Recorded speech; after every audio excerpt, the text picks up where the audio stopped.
New Year wasn't always a party. In the ancient world, it meant humiliation, pain, fear, and pure chaos. Kings got slapped, people drank themselves unconscious, ghosts had to be bribed, and one wrong move could ruin the entire year. This video is 44 of the weirdest ancient New Year traditions people actually believed would keep the universe from collapsing. No modern stuff, just history at its most unhinged. 1. Job security was absolute hell for the king of ancient Babylon during the massive Akitu New Year festival because his primary duty involved getting publicly humiliated by his own staff. On the 5th day of the celebration, the high priest would drag the ruler into the inner temple, strip him of his crown, scepter, and royal robes, and leave him looking like a total nobody in front of the divine statue. Then, the priest would wind up and slap the king across the face with maximum effort, aiming to make it sting. The entire national security strategy relied on whether a grown man could be bullied into sobbing, because tears meant the god Marduk was happy. It is hilarious to think that the stability of a mighty empire depended entirely on the king having a good cry after getting hit in the face by his own employee. 2. Math and alcohol usually do not mix, but the citizens of ancient Rome celebrated the festival of Anna Perenna by turning arithmetic into a dangerous drinking game. The rules were incredibly stupid because every single cup of wine you drank represented one more year added to your life expectancy. If some optimistic idiot wanted to live to be 90 years old, he had to somehow drink 90 full cups of wine in one sitting without wrecking his body completely. They truly believed that flooding their stomachs with gallons of wine was the secret cheat code to immortality, leading to thousands of people passing out in the mud while counting on their fingers. It was the only time in history where having a high tolerance for booze was considered a legitimate health insurance plan. 3. Sobriety was absolutely not an option in ancient Egypt, where they decided the only proper way to celebrate the new year was by getting the entire population so intoxicated they couldn't stand up. They called it the Festival of Drunkenness, and the specific goal was to drink until you passed out in the temple courtyard, a state they poetically called traveling through the marshes. The priests taught that this total blackout was a holy state that allowed you to chat with the gods while you were drooling on the floor. If you were still walking in a straight line or speaking clearly by the afternoon, you were considered a terrible believer who hated religion. They basically built a whole spiritual event around the idea that the best way to honor the divine was to completely forget where you were. 4. Performance anxiety took on a whole new meaning for the kings of ancient Mesopotamia during the ritual of the sacred marriage. The king and the high priestess had to ritually act out a marriage ceremony to ensure fertility for the land and the people. The entire city would wait outside cheering while the king and the priestess went into a private chamber to theoretically convince the gods to make the crops grow. It puts a lot of pressure on a ruler when the agricultural output of the entire nation depends on his ability to perform a wedding night ritual with a religious official while everyone listens at the door. It was a very awkward way to handle national agricultural policy. 5. We use the term scapegoat metaphorically today, but the ancient Mesopotamians took it completely literally during their New Year rituals. They would transfer all the bad luck, sins, and evil deeds of the king onto a goat through prayer and then chase it out into the desert wasteland. The idea was that the goat would wander off and take the bad vibes with it, leaving the city pure for the new year. It is a very convenient way to deal with guilt by just blaming a confused farm animal and telling it to leave town forever. It basically allowed the king to be a terrible person all year as long as he had a goat to blame later, which is a fantastic loophole for royalty. 6. For the Aztecs, the end of the year was not a party but a terrifying period called Nemontemi, consisting of 5 useless days that didn't fit into their calendar. They believed the universe was so fragile during this time that they essentially shut down society and did absolutely nothing to avoid attracting demons. No one was allowed to cook, work, or even have a conversation because they thought any movement would cause the sun to be eaten. It is a hilarious level of anxiety where an entire civilization just sat in the dark in total silence for nearly a week, terrified that doing laundry might cause the apocalypse. They were convinced that the only way to save the world was to be as boring and quiet as humanly possible. 7. While other cultures feasted, the Spartans celebrated new beginnings with a public endurance test at the altar of Artemis that was surprisingly intense. Young men would stand and let themselves be lashed to prove their worth to the state and their toughness to the gods. It wasn't about punishment. It was a brutal test where the goal was to not make a single sound or show any pain while enduring it. It is the only holiday tradition where the main activity was trying to keep a straight face while someone actively tested your pain tolerance. They turned suffering into a spectator sport to prove they were tough enough for the coming year. 8. Living with a snitch was a reality for families in ancient China, who believed the kitchen god watched them all year long. On New Year's, he would fly up to heaven to report their bad behavior to the supreme Jade Emperor. To stop him from talking trash, the family would smear the lips of his paper image with sticky honey or sugar right before he left. The logic was that the sticky mess would literally glue his mouth shut so he could not report any sins or would only mumble sweet things. It is hilarious that they thought they could trick the supreme celestial bureaucracy just by rubbing some dessert on a piece of paper. 9. Military strategy is usually complex, but the Romans had a method of predicting the new year called the sacred chickens, which guided important decisions of the state. The priests would offer food to holy chickens, and if the birds ate greedily, it meant the gods were happy and the year would be lucky. If the chickens refused to eat or just walked away, it was considered a catastrophic omen of doom for the entire empire. It is mind-blowing that the strategy of the most powerful army on Earth was dictated by the appetite of a few poultry birds pecking at grain in a cage. Generals were literally terrified of a chicken not being hungry. 10. Fortune-telling today involves crystal balls, but the ancient Etruscans tried to predict the events of the coming year by examining the lumpy surface of a sheep's liver. The priests, called haruspices, would inspect a freshly removed animal organ and stare at it like it was a detailed map of the future. They even had complex bronze models of livers to help them interpret what a weird bump or a discoloration meant for the king. It is gross to think that major political decisions were made based on the texture of an organ that was still basically warm. They were looking for the secrets of the universe in the most unappetizing place imaginable. 11. Tax season is never fun, but in ancient Egypt, your financial fate for the new year was decided by the level of mud in the river. During the Wepet Renpet festival, government officials would check the Nilometer, a structure that measured the floodwaters of the Nile. If the water and mud were high, it meant good crops, so they raised your taxes immediately before you even grew anything. It is hilarious that the entire economy was based on a stick in the mud that determined whether you would be rich or broke for the next 12 months. You could look at a dirty riverbank and know instantly that your wallet was going to hurt. 12. Bureaucracy existed even in the heavens for the ancient Babylonians, who believed the gods gathered in the Hall of Destiny at New Year. They thought the gods literally sat around a table voting on the fate of every human for the coming year, deciding who would prosper or fall apart. It is a terrifying thought that your entire future depended on a committee meeting of deities who might be having a bad day. You just had to hope that your file didn't get lost in the divine paperwork or that the gods didn't decide to deny your application for happiness. 13.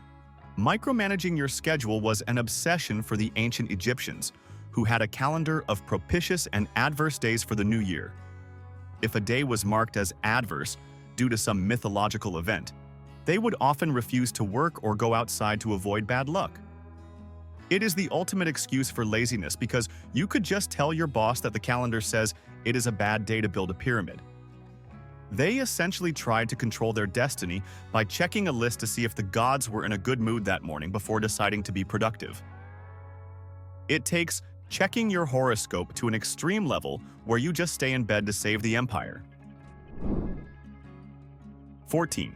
Binding magic was a serious business for the ancient Hittites, who celebrated the new year with a ritual involving colored wool. They would tie red, white, and black threads to various objects, and even people to symbolize binding the good things and banishing the bad. the king would declare that he was stripping the evil of the tongue and the evil of the knee from the land.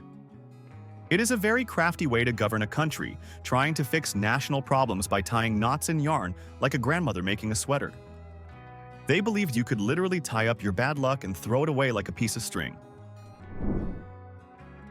15.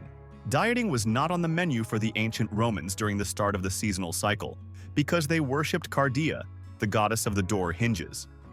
They believed that to survive the coming year, they had to eat a specific mixture of beans and bacon to strengthen their bodies against mischief spirits.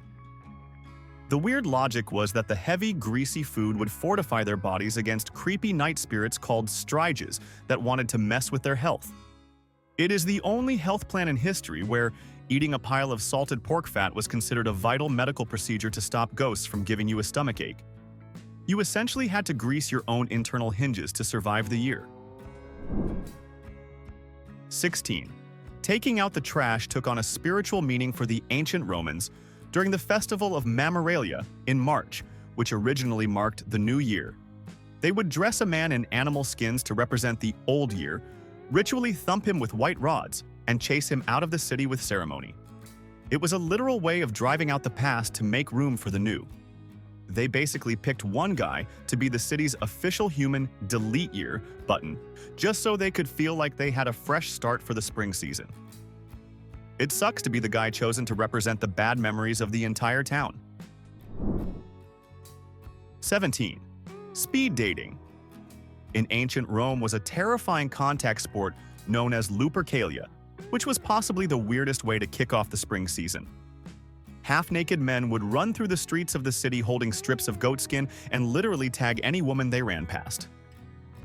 The craziest part is that the women actually wanted to be tagged because they believed being touched by a sweaty guy with a piece of dead goat would make them fertile. It is insane that the height of Roman civilization involved men jogging around the city playfully smacking women with leather scraps while everyone cheered for good luck. It was basically a citywide contest to see who could get tagged the most for the sake of future babies. 18. The ancient Romans celebrated Saturnalia, which was the original Topsy-turvy festival where the social rules were completely thrown out the window for the New Year cycle. Masters would actually serve dinner to their slaves, and the slaves were allowed to talk back, make fun of their bosses, and gamble without getting punished. It was a brief moment of total anarchy where the people who usually scrubbed the floors got to act like emperors while the rich people poured the wine. It is funny to imagine a strict Roman senator nervously serving appetizers to his own gardener just to keep the gods happy for a few days. The whole society pretended that hierarchy didn't exist, knowing full well that everyone would go back to their normal miserable jobs as soon as the party was over.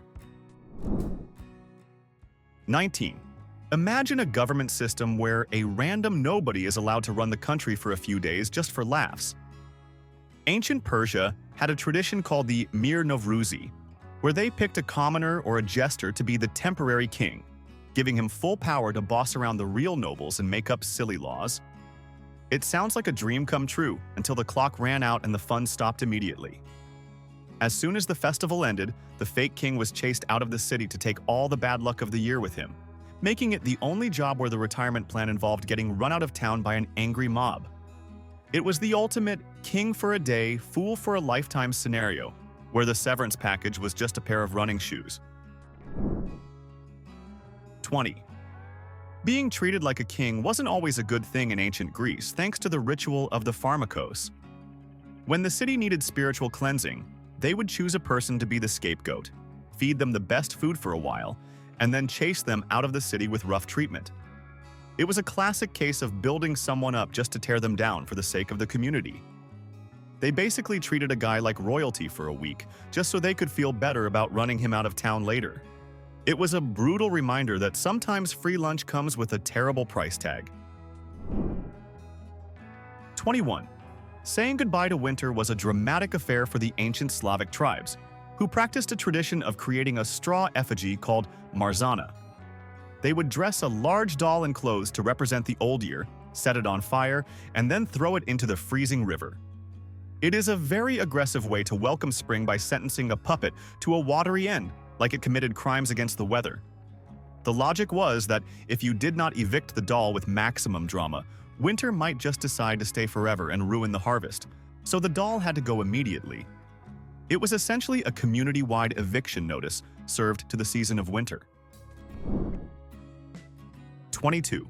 Harvesting plants sounds boring unless you are an ancient Celtic druid celebrating the great seasonal reset ritual of the mistletoe. They would climb sacred oak trees to cut down mistletoe using a solid golden sickle, but the catch was that the plant could never touch the ground. A group of priests had to stand below with a white sheet to catch the falling branches like they were saving a baby from a burning building. They believed that if the mistletoe hit the dirt, it lost all its magic and the year was ruined. It is a very high-stress way to do gardening, when dropping a twig means you have officially failed the gods and doomed the village. 23. Waking up on New Year's morning in ancient Greece was not a pleasant experience for children because of the squill onion tradition. Parents believed this specific type of sea onion had magical powers of regeneration, so they would hang it on the door and then use it to wake their kids up. The ritual involved tapping the child on the head with the onion to transfer its energy and vitality to them. Nothing says, "Happy New Year," like being smacked in the face with a smelly vegetable by your own mother before you have even had breakfast. It was basically a rude awakening designed to make you strong enough to survive the year, whether you liked the smell or not. 24. Halloween has its roots in the ancient Celtic festival of Samhain, which was their New Year celebration where the dead walked the earth. They believed the only way to stay safe from wandering spirits was to dress up in scary costumes and look like a demon yourself. It is a hilarious survival strategy where you try to avoid being haunted by simply blending in with the monsters so they think you are one of them. It was basically a giant costume party, but instead of asking for candy, they were just trying not to get their souls stolen by ghosts. You had to look ugly enough to convince a demon that you were part of the family. 25. Trick-or-treating wasn't just for Halloween. The ancient Greeks practiced a ritual involving the erisioni, an olive branch wrapped in wool and fruits. Children would carry these branches from house to house singing songs to ask for gifts and bring good luck. It was basically ancient soliciting, but instead of costumes, they carried a decorated stick. If the homeowners were stingy, the children would sing rude verses and roast the homeowner, which is a pretty aggressive negotiation tactic for free snacks. It was a rap battle where the loser had to give up some fruit or bread to make the kids go away. 26. Gift-giving was a literal affair for the ancient Romans, who practiced the honey jar exchange to ensure a good year. Friends would give each other jars of white honey and dates with the simple logic that eating something sweet at the very beginning of the year would make the next 12 months taste sweet as well. It is a charmingly literal superstition where they thought the flavor of your breakfast on January 1st would somehow control the quality of your life until December. It is certainly a better strategy than bloodletting, but it relies heavily on the power of sugar to fix your problems. If you dropped the jar, you probably assumed your year was ruined. 27. Home security systems in ancient China didn't use alarms. They used peachwood to suppress evil and keep ghosts away during the new year. They would carve charms or bows out of peachwood and hang them on their doors to stop demons from entering the house. Before they had fancy paper scrolls or firecrackers, they basically trusted a fruit tree to provide their entire spiritual defense. It is funny to think that the ultimate weapon against the forces of darkness was a piece of wood that usually grows fuzzy fruit, but they were convinced it was kryptonite for ghosts. They essentially fought the supernatural world with orchard trimmings. 28. Grooming habits became a high-stakes superstition in Old Korea, where they practiced a ritual involving the burning of hair on New Year's Eve. People would collect all the hair they had shed and combed out over the entire year and throw it into a fire outside their front door. They believed that if they left the hair lying around, evil spirits would possess it or take the form of the owner to cause chaos. It is a very weird reason to keep your bathroom floor clean, driven by the fear that a ghost might make a wig out of your leftovers. It turned basic hygiene into a matter of spiritual survival. 29. Sleep deprivation was a spiritual tool for the ancient Chinese during the tradition of shosui, which required the whole family to stay awake all night. The belief was that staying awake on New Year's Eve would magically help your parents live a longer life. It is the ultimate guilt trip because if you fell asleep, You were basically acting like you didn't care about your mom and dad's longevity. Everyone had to sit around fighting exhaustion and drinking tea just to prove they were good children who wanted their elders to survive another year. It was a test of filial piety where the only enemy was your own heavy eyelids. 30. Interior design in ancient Rome included a weird wind chime called a tintinnabulum, which featured bells and often very shocking imagery. They believed the noise of the bells and the obscene shape of the charm would ward off the evil eye and protect the home. The logic was that a demon would be so distracted or confused by the flying bells that it would forget to curse the house. It is a very creative home security system that relies entirely on making evil spirits feel awkward and uncomfortable enough to leave the property. They basically protected their homes by making the ghosts too embarrassed to enter. 31. Protecting your family from demons in ancient Rome involved a ritual called Compitalia, where they hung wool dolls on shrines for every free person in the house. The darker side was that they hung a simple ball of wool for every slave, which was a pretty grim way to count the household population. The idea was that if bad spirits came looking for a life to take, they would take the dolls instead of the actual humans. It is a creepy decoy strategy where you offer a puppet to a demon and hope it is too stupid to notice the difference between wool and a person. It was basically a spiritual bait-and-switch operation. 32. Spiritual cleansing was surprisingly similar to dusting for the ancient Japanese, who practiced a ritual called harai. A priest would wave a wand with paper streamers over the people, believing that the movement of the wand would sweep away the impurities and sins of the past year. It is a very efficient way to deal with guilt, because you just stand there while someone dusts you off like an old bookshelf. They essentially believed you could clean your soul with the spiritual version of a feather duster without having to actually apologize for anything. It was the easiest way to feel brand new without doing any emotional work. 33. Generosity is subjective, as shown by the ancient Egyptians celebrating the festival of Wepet Renpet, which marked the flooding of the Nile.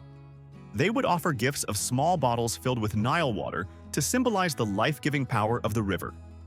It was a very literal gift where you handed your friend a bottle of river water and wished them a happy new year.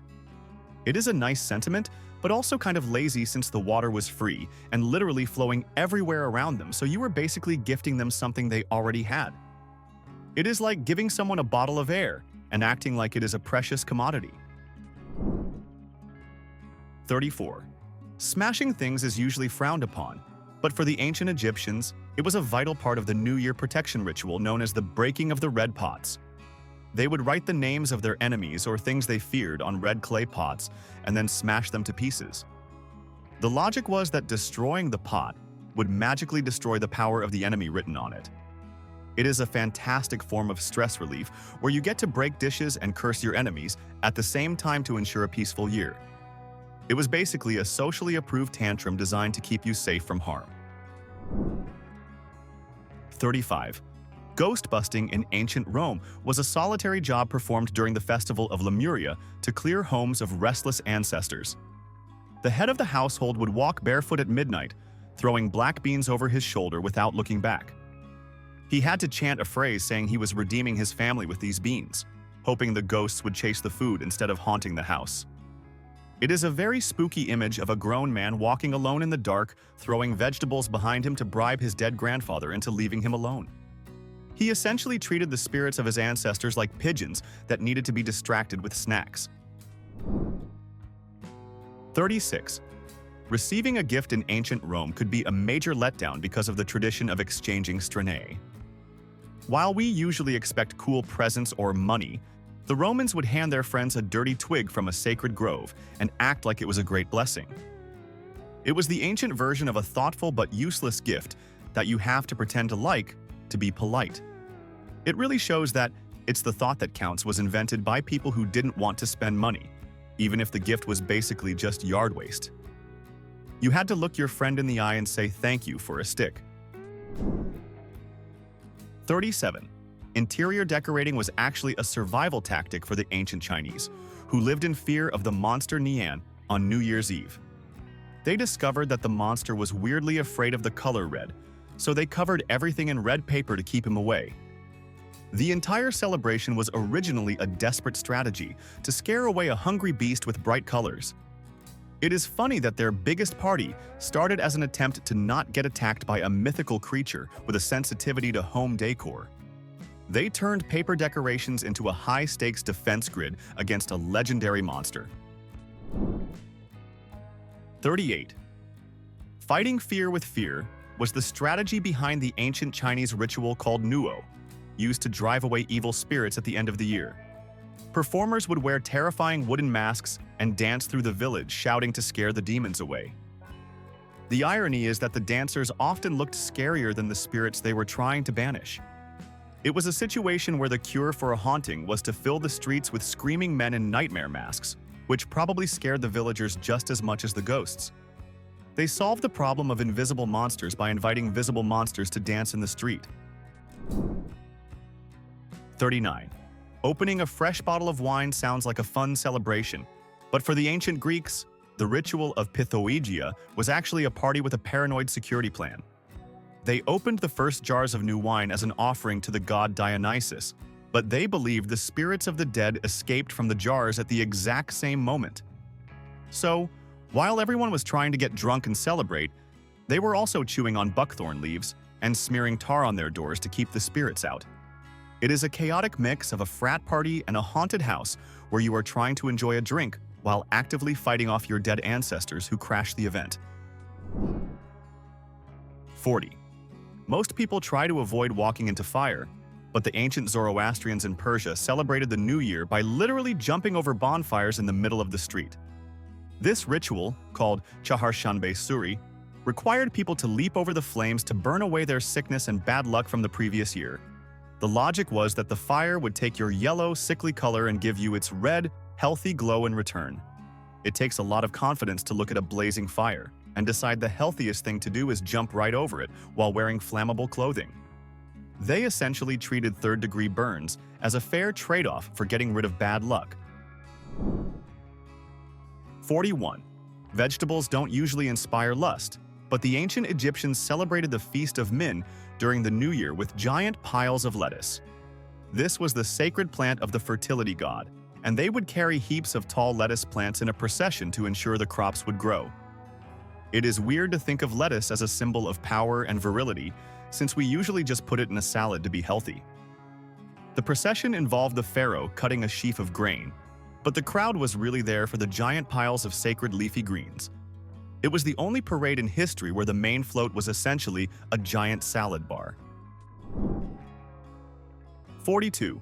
Professional wrestling might seem like a modern invention, but the ancient Hittites celebrated the New Year with a ritual that was essentially a rigged theatrical match between good and evil. They would stage a massive mock battle where one actor played the god of storms and another played a giant dragon demon to determine the weather forecast for the coming year.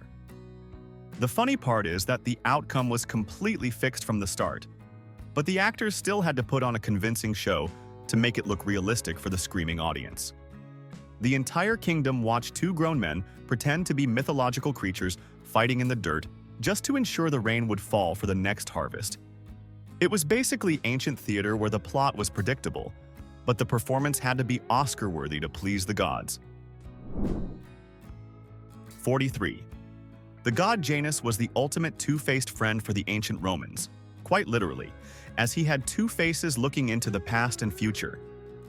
They would offer him spelt cake and salt to ensure a good beginning to the year because Janus controlled all doorways and starts. It is funny to think of a god who literally cannot look you in the eye because he is always looking over his own shoulder. They had to be very careful to please him because he was the bouncer of the calendar who decided if you got in or not. If you messed up the cake, you might be stuck in the previous year forever. 44.